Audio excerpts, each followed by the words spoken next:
to lead the club, you set or you develop an angle with that hinge, your hand and wrist. When I'm leading, in every picture you see that angle in a good player about halfway down. You see them as they're coming down, you see that angle forming. That's your power. Hogan's angle was unbelievable. His angle was so steep coming in, it was incredible. Okay, so that's stored up power. The point is, if your club is open, the only way you're ever going to cure that is it's got to be closed. Your arm, as we said, rotates around your body. So if your club is open, then guess what you're doing? You're not allowing your arm to rotate around your body. Am I not turning my torso enough, maybe? You have to control the club with your hands. They're your only contact you have with the club. Okay. Now, what you're really asking me is how come my arm and hand together don't square up the club? And it's simple.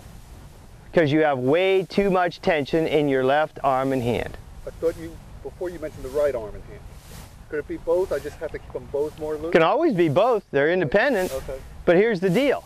If you're not allowing your arm to rotate over the way it naturally does, you're holding on so tight and you're preventing the rotation. Okay, got you. So, now, you could try to flip it over with your hands, and you know what? You could maybe hit a duck hook that way. More harm than good. Probably, because now you have opposing levers happening again.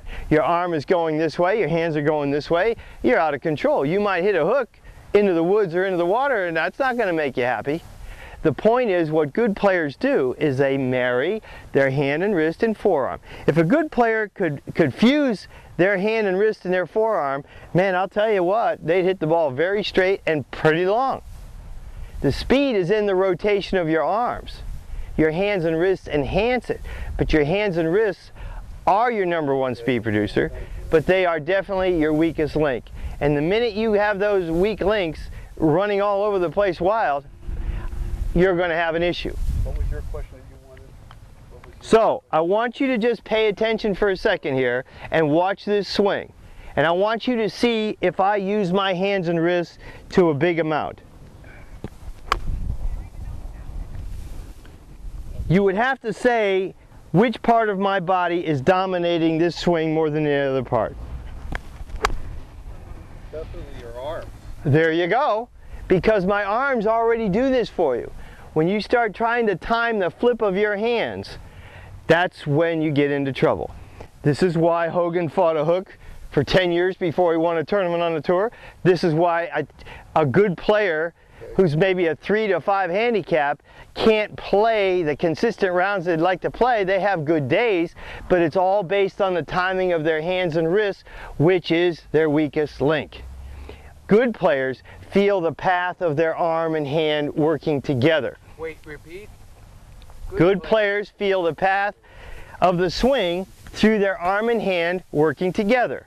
Now, if I put this board here, you'll see when my club comes back, my club looks straight, doesn't it? But as it keeps moving back, you see the rotation happening in my arm. When I'm halfway back, look at how far inside the target line that club has gotten, and I'm only halfway back. I didn't try to take the club straight back because now I would have to swing like a Ferris wheel. And sooner or later, I know my arm has to go around me because it's fixed over here to my shoulder and it's going to make it rotate sooner or later. If I pull the club in, that's not right either. Now I'm not using my arm effectively here. I'm pulling it in with my right hand, and then I'm going to be all jammed up because my right arm and hand doesn't create any pivoting action that would give me some space. When my left arm and hand comes back, you can see my shoulder starts to move with it.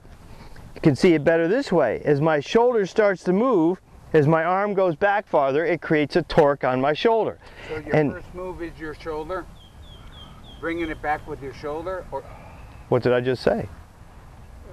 I said I took the club back with my left arm and hand, and once it got to here, it started to create a torque.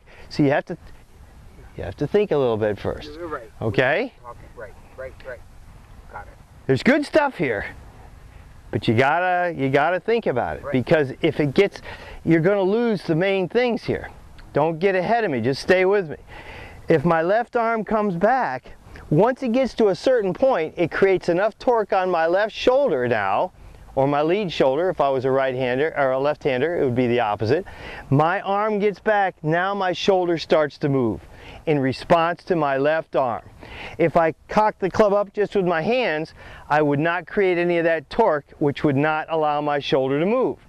So, by pushing the club back with my left arm, my arm starts to put torque on my shoulder, and as my shoulder starts to move, as my arm goes back farther, it moves my hips.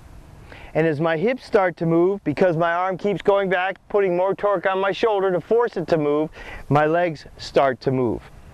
And as my legs start to move because of my hips, my heel might even come off the ground, depending on how supple I am and how far back I swing my arm, my lead arm.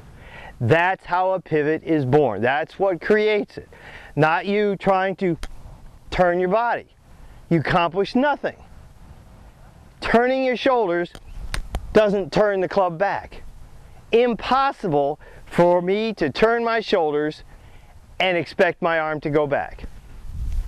Turn them all day long. Put both hands on. Turn them all day long. Turn my hips, knees, legs. My arm though, when my arm gets to here, my shoulder has to move.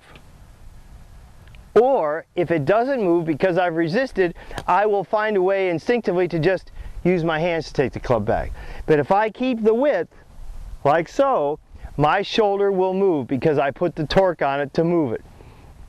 Now, if I resist in my hips, my shoulder can't go back any farther, then I'll probably just complete my swing with my hands. Nature follows the path of least resistance. If I didn't swing back far enough with my shoulder, or with my arm, to move my shoulder and allow my arm to keep going, I'm going to stop the flow of my arm, and then I'll try to complete the rest of my swing with my hands. A dangerous thing.